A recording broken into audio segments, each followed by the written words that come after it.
I'm your host, Jeff Zart. We're going to take you behind the scenes with the craft distillers who are pouring their heart and soul into crafting the next version of America's spirit.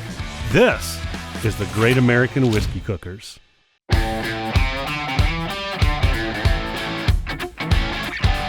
When you go whiskey shopping, you're bound to see a selection of all sorts of whiskeys that are finished in a different type of cask. In this episode, we talk with Matt and Mike Blaum at Blaum Brothers Distilling about their philosophy and process of barrel finishing their whiskey and how they approach it.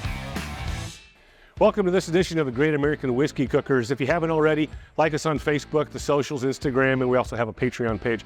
Today we're here at Blaum Brothers in Galena, Illinois, and I have Mike and Matt Blaum. One of these times I'm gonna switch. We're gonna mess it up at some point, right? Yeah. And I've noticed you guys have a couple bottles or a couple releases that have a different finish of it, right? Mm-hmm. And we were talking earlier. So tell me about what some of those are. This year we put out a couple. I mean, we did a wheat whiskey that was older. That was an 8-year-old. We did a rye whiskey that we kind of collabed. We got some barrels from Galena Cellars, the winery here in town. So we finished our 8-year-old rye whiskey in a cherry brandy barrel. And we also did one in a peach brandy barrel, finished it in there too. But also with finishes, much like he said, we're not doing it to hide anything. That a lot of times, especially in the craft world, I guess you see it in some of the big places too, that a finish becomes almost a second maturation, right. And it kind of overtakes the spirit. Yeah. Whereas we really try to have it be a compliment. I mean, to where it's almost very subtle. Yeah, like we've had people try and be like, that's interesting. I get some very subtle like apple notes to it instead of saying, oh, this was finished in an apple brandy barrel, you know. Right. And that's what we're going for, is to complement the spirit, not cover it up. Take it? No. And I noticed behind me, are those just brand new barrels? Brand new barrels. So you haven't done anything. They haven't filled or anything with, correct? Yep. Right. So they got the right char level. They're just waiting for you guys to fill them. Yep. Yeah. We keep them wrapped up. That's how they come, and it keeps them from drying out before we fill them. You guys mentioned, as a craft, you guys can experiment and you can pivot and you can do some different things that the big bourbon boys just can't do, right? Sure. So have you said, you know what, we're going to do this, and you do it and you wait, and then you go to taste it and you go, nope, this is not something that we're even going to consider putting out. Yeah. So that is one thing, and people may think this is marketing fluff. It's not. We're not going to release something that we don't stand behind. There were some barrels that we distilled off-site prior to opening this that we actually did hands-on, and through no fault of our own, the yeast was old and bad. We found out it basically had a butyric acid infection. It wasn't very good, and it's, you have all these people like, finish it in this, blah, blah, blah. We dumped it down the drain. We took the loss. You literally dumped it. Yeah, and we had to document it too for the TTB. Actually, we took pictures of us wearing that bourbon bear costume, dumping it, just in case we ever get audited. Yeah. So they don't know who actually dumped it.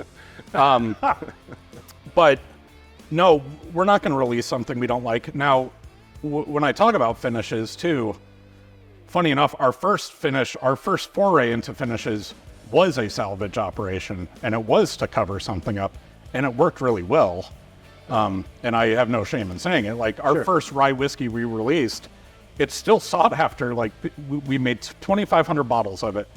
It started out in these 30-gallon barrels that were the oak was just so green, and it was astringent, and it was really depressing. Like after a year and a half in those, Yeah.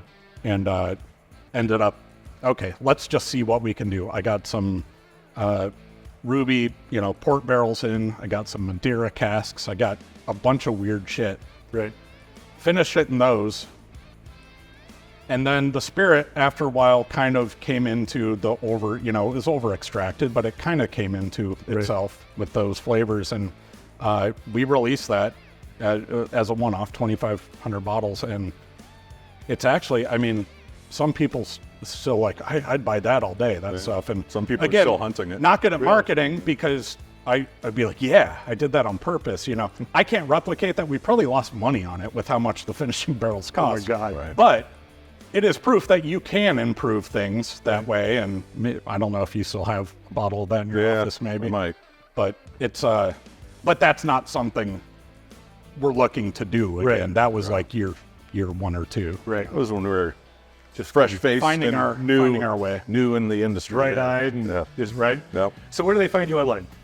Find us at BlaumBrothers.com on the interwebs and all the socials you'd expect to find us. Fantastic. And they're right here in Highway 20 in Galena, right outside of Galena. Yep. If you're going east. You can find us at greatamericanwhiskeycookers.com. You can also find us on the socials, Facebook, Instagram, and we also have a Patreon page where you can show us some support and some love. We really appreciate it. Until next time, if you can't be good at it. See ya.